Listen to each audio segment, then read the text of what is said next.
Hi, I'm Tammy Stanley, and I want to welcome you to this free video series that I've designed for you to go forward and take my course, New Actions to Get You Booked.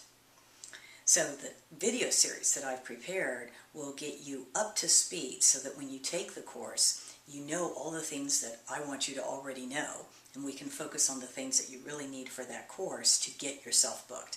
And I won't have to establish all this other stuff that I actually already want you to know. All right, so let's look at the situation that is upon us right now. It's the holiday season, and you probably are feeling a little bit crunched, like there's all these things that you need to do. Every day something else pops up in your calendar, and yet at the same time, you know that you need to be earning some money to pay for some of the extra expenses that we oftentimes occur during the holiday season. However, you might be faced with another obstacle, that it's not just so easy to go out there and get extra money or to get the business, because before you do that, you have to persuade other people to want to host a home show so that you can earn some money. And of course, as soon as we get into that topic, how on earth am I going to persuade somebody else to book a show when I myself am so busy? I wouldn't want to book one, so why would anybody else? And I know this is sometimes what we ourselves as direct sellers think. We come up against ourselves more than we come up against our customers, right?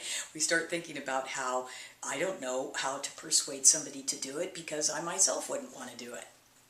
And that happens to a lot of people. Now, it may not be happening to you. You may be saying, hey, I love hosting home parties during the holidays, and I can't see a reason why nobody else would. Well, you probably don't have too much trouble booking during the holidays. That's my guess. But just in case you do, or whatever your situation is, if there's any obstacle right now for you in booking a show during this holiday season, I'm going to talk to you about one of my favorite topics, which is resistance. So picture right now that there's this mud puddle that separates you from me, and someone has just handed us this nice thick rope, and you're holding one end and I'm holding the other. And now, rather unexpectedly, I begin to pull rather forcefully on that rope. What do you think you would naturally do? I'm betting that you said you would pull back. After all, you wouldn't want to find yourself in that mud puddle now, would you? Of course not. And this is my analogy of the sales process. You and your prospect are on opposite sides, if you will. And when you begin to pull them over to your way of thinking, they naturally resist you, and they pull themselves back to their own way of thinking. Now, let's look at how this works in a situation where we have a direct seller and we have a potential hostess. And the direct seller calls up the potential hostess and asks her if she wants to book a home show, let's say before December 31st. And the potential hostess says, well, I don't think I want to do that, because I know my friends are really busy with the holidays, and I don't think I could get them to come. Okay, now, just so you know, whenever somebody gives you a reason like that, it's not a solid no. Now, if somebody says, no, I don't want to book a show right now, that is called a no. Notice that when the person said, no, I don't think I want to book right now, there's no reason given, except that they don't want to. That's a really powerful no. That's somebody who knows that she doesn't want to say yes, okay? And you want to let those people say no to you. And I'll show you how to do that in just a moment. But now let's investigate this person who gives you a reason. Typically when people give you a reason, what they're really saying to you, without saying it directly, is, I'd like to have one of those home shows. It sounds like a cool idea, but my problem is that I don't think I can get people to come. And so I don't think I'd be any good at this. In other words, I don't think I'd be a successful hostess, so I better opt out. Now, as soon as somebody gives you a reason like that, they're actually asking for help. But here's the thing. Just imagine that you've just said that to me. Would it help you if I came back and I said something like this? Well, I understand how you feel. And I know I've had hostesses who felt that way before. But what they found was that if they just invited enough people, people came. All right. Did that get rid of any of the concerns that you have?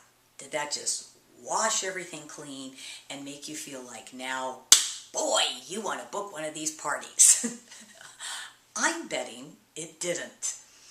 And the reason why is because all that happened there was, yes, I realize I used a feel, felt, found. It's kind of an old salesman technique that I'm going to tell you I understand how you feel and I felt that way before, or my customers have felt that way before, but here's what we found.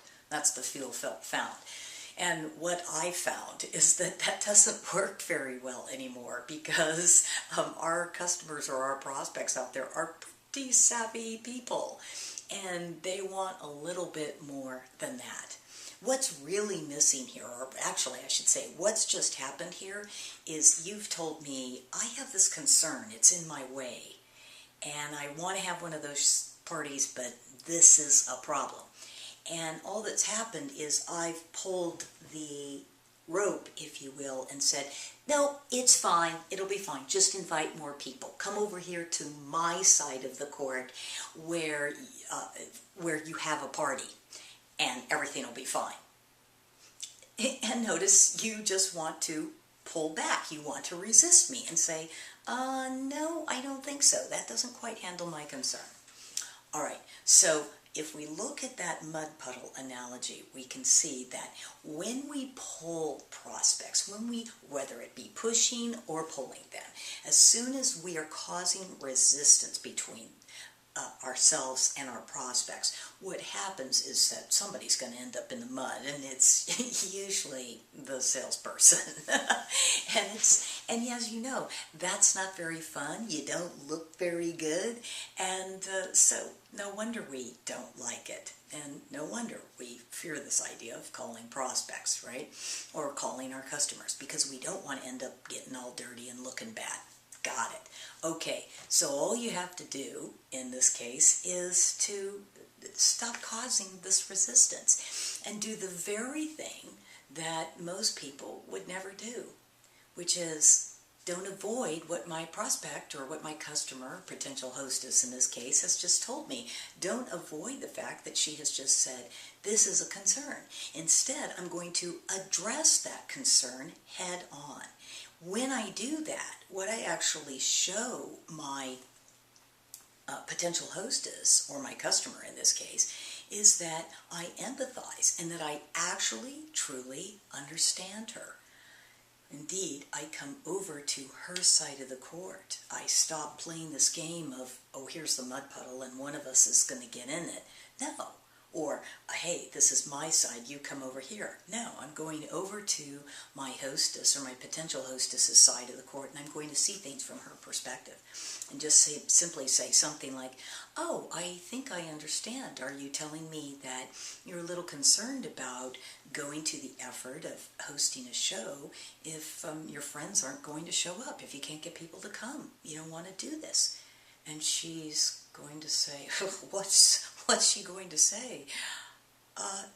Yeah.